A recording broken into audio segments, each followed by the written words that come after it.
Okay, I wanted to put it back down here because Brent Barry is coming up next, and we really...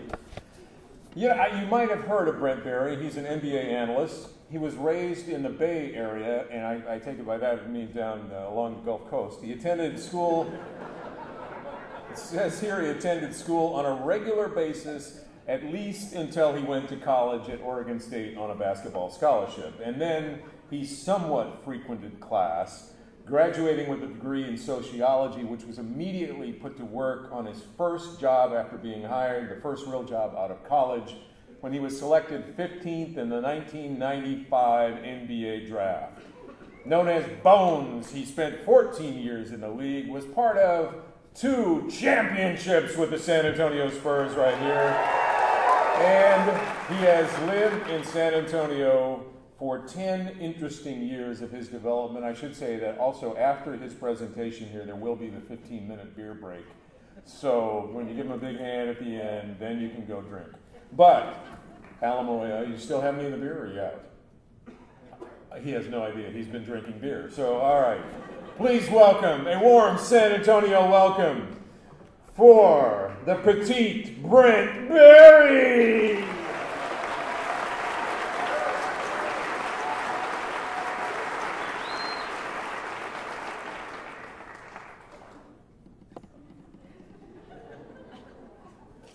Okay, let me get this up there. It's amazing how much Sho and I were raised the same way. Crazy. All right. Well, we'll give this a shot. Some of you may know that public speaking is ranked ahead of death in surveys of experiences that people fear the most. So I quote the great Jerry Seinfeld, who quipped that people at a funeral would rather be in the casket than giving the eulogy. So what to talk about tonight? I grew up in a very competitive household. My brothers and I were always measuring ourselves up to one another. It was hectic, it was loud, it was normal, or at least our normal. We played and we fought and then we laughed a little bit and then we fought some more. I had 2 older brothers, a younger brother and a younger sister. My father, Rick, played in the NBA for 14 years, Sans Cape. He was Rookie of the Year in 1967, was the MVP of the 75 finals. He was voted one of the 50 greatest players to ever play the game and was voted to the Hall of Fame. It was cool, but not cool that he wasn't around during my childhood. The MVP at home was my mom. She was the most valuable parent. My mom, Pam, raised 5 kids on her own. She worked, she drove carpool, she was late all the time. She drove us to school and practices and dances and sleepovers, and she wasn't perfect, but it worked. 8th grade, I was a stud. But it's weird, I started to realize something when I played in 8th grade, that there was something that I had to live up to. Even though my dad wasn't there, there was this enormous pressure that surrounded everything around my playing. And that tension growing up is something that I've lived with for a very long time. Accepted it, understood it in many ways, still trying to, and grew up around these incredible experiences. But in the beginning it was simple. I was just a boy standing in front of a hoop, asking it to just come down a little bit. And my mom was incredible. And so what I'm facing now is, how did she do that for me? And how am I going to do that for my 2 sons? They too are facing the same sort of pressures. A father who played professional sports, all these new dynamics around youth athletics are kind of wacky. And the challenge really for us as parents is to have some fun. The odds for a career in athletics, well, they're not really good. So I'm sorry to all the white kids here tonight. Kids by the age of 15, 80% of kids, they quit by the age of 15. And I feel as parents, we owe it to our kids to make all their experiences worthwhile. Most kids play sports from the ages of 6 to 12, and that's it, a 6-year career. So what can we do to not screw that up? I've been thinking about this a lot lately with my boys, and I think it's about knowing our roles. And I apologize for making my talk tonight sports specific, but I understand it quite well, and I'm trying to get my head around it a little bit. It's not all that complicated, but sometimes as parents, we often make it too complicated. The initial role that we play, quite frankly, is just to be the supervisor. I mean, that's your job. Supervise, watch, be there for everything. Find excuses to not be at all the other things and be there for your kids. You can watch practice, you can meet the parents, you can meet the coach, make sure your kids are enjoying themselves, and really find a great coach. Someone encouraging, knowledgeable, someone who's enthusiastic. Maybe not that guy. But guiding your child is that coach to meet a new friend called confidence. It's hugely important at that age. But for you as parents, just be there. Be there when they do something great. You can say, you know what, I saw it. I was there. Don't pass up any part of that 6-year career. The second role of a parent is just to be a consultant. It's by far the hardest duty that we have. You've got to let the coach provide any kind of critical evaluation. If he tells your son or daughter that they didn't play well, whether you believe it or not, just go with it. But if you mess with the coach's message, it confuses kids. We can be supportive and honest and great listeners. And as far as advice right after the game, probably not the best time to do that. I learned so much about my mom during this time, a lot about her strength and a lot about her weaknesses, and I pray that I can show that kind of vulnerability to my sons as they grow up. The last part we play as parents is supporter. We're always doing this. Become a fan, though. Just let the other things go. And as your kid survives adolescence and puberty and high school and peer pressure and brushes with the Alamo Heights Police Department, if they do all that, they're doing pretty good. And if they're still involved with athletics at this point, with all of that other stuff going on, you've done a really good job, moms and dads. And so have they, and they deserve some credit for that.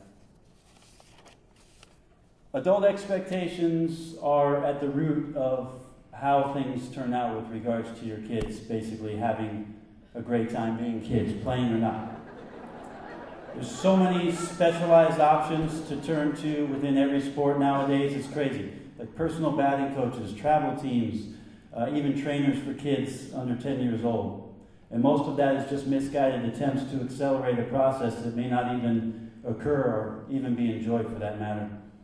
If you're a parent here tonight, or hope to be at some point, remember that your child is not their athletic performance. And as the years go on, you can spend time yourself practicing while they're at practice at becoming a better supervisor, a more conscious consultant, a more stable supporter during all the glory of what might be a 6-year endeavor in their athletic career. Basketball was my job for a long time, and for that I'm very grateful. But I would have never made it to the NBA if I didn't develop a love of sports early on. And I never made it beyond high school. If I never made it beyond high school, I would still look back on those experiences in youth sports as incredibly positive, not because that laid a foundation for my career, because I just had fun, and I made friends. I have my mother and my coaches to thank for that. They could have looked at me as a prospect. Instead, they looked at me as a kid. And I can't wait to watch my two guys do the same thing. Thank you.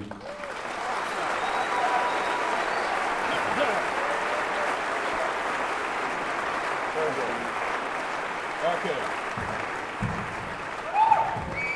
Just a couple of quick questions here. Excuse me, are you busy? Okay, we're going to have a quick question. Sorry, Randy, you're on that booster. And yeah, I am. This is what it's like, huh? Can you dunk still? Yeah, at 6'7", that is the average. That's average. I'm the average white guy, really. 6'7", 210. That's exactly. Yeah, I know. Okay, actually, I do want to say, you're talking about kids, and he doesn't remember this, but my son was on the same team as your son in baseball, and I was impressed in a summer league when you would show up and you would just be in the stands like everybody else, and you wouldn't be like one of those parents like, hit it, you moron, and that kind of stuff, which I don't know why we would expect you to, but what I meant is, what I'm getting to here... Is the Nutcracker starting soon? Yeah, there is. I noticed, and I hope you don't mind that, but some people might wonder, you mentioned your mom a lot, you mentioned your dad briefly. Yeah. I tell my kids that I am a great role model for what not to do as a dad. Did you learn from your parents, and are you a better dad because of your dad and your mom? Well, I think that life is like that. It's cyclical, and you can either decide if your experience growing up is something that was nourishing and fulfilling and want to keep that train rolling, or it can be the other way, and it can be something that was hard and had a lot of pressures from all kinds of areas. I'm not talking about sports, I'm talking about spiritually and academically, socially. And there's so many things going on, and the world's moving so fast. But you get to make the decision as to whether or not you want to break that cycle. And that's, for me, it's personal, but for me, that's what I'm trying to do with my boys. Were you trying to prove something to someone when you went into the NBA? I don't think so. I mean, I just love playing, and I kind of took all of that. I kind of took all that outside stuff and just sort of had a vortex and threw it right back out. I mean, because the chances were not good. I had some good genetics, but I just turned it around and made it my passion and put everything into it, and I'm glad it worked out. And I'd like to ask you about that Alamo Heights police incident, but now people might wonder it's well known what you're up to. How do you motivate yourself? You were with NBA Spurs twice after they won. Yeah. And now do you still have kind of a thing with the Spurs? Yeah. You still hang out with the Yeah, I mean, living here in town, and I talk to not everybody on the team, but most of the guys on the team. And who don't you talk to? Not everybody. Pop's really good about calling guys throughout the course of the year and checking up on guys and where they are and how they're doing and how their world is rotating. But there is one thing that's weird. They have sort of, I don't know what it is, like a Secret Service thing. Once you're done with the Spurs, there's somebody always watching you, and it gets sometimes a little bizarre. Okay, but wait, before I want to ask that, but is this your son there first? No, it's not, but the Secret Service guy follows me around. That's the Secret Service I was talking about. Oh, is that a t-shirt?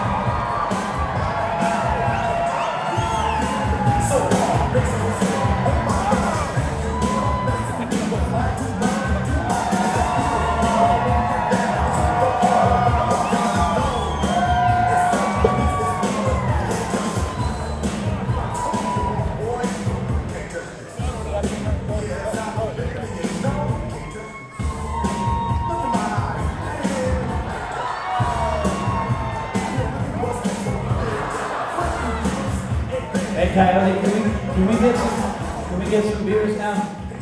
All right, we can get some beers now. Ladies and gentlemen,